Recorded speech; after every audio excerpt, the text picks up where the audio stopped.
Il y a en figure saillante des femmes puissantes, enfin puissantes au sens du charisme et de la force qui émane de l'image et de la personnalité.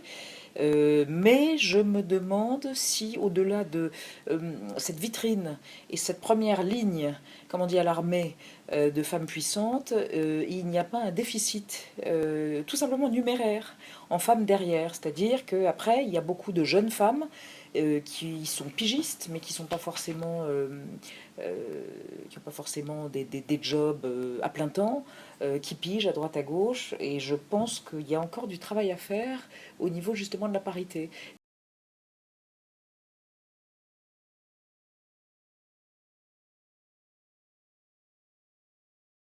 Comme l'émission est beaucoup faite par des femmes, il y a beaucoup de femmes dans la rédaction.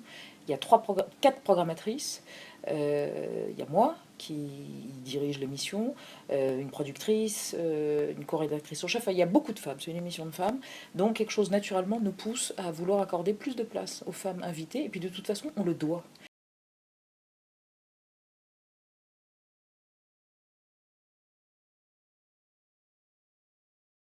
Parce que ce que vous n'avez pas remarqué, c'est que les chroniqueurs hommes alternent de jour en jour.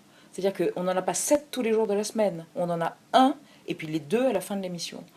Donc, il y a, c'est l'équipe au grand complet que vous avez, mais c'est pas l'équipe tous les soirs avec ce déséquilibre numéraire, c'est-à-dire 7 mecs et 2 filles. C'est tous les soirs, il y a 2 filles, et puis il y a un type qui est le co-intervieweur, et à la fin de l'émission, il y a eu 4 invités, la plupart du temps hommes et femmes à part égale, il y a les 2 chroniqueurs qui font l'histoire et l'actu.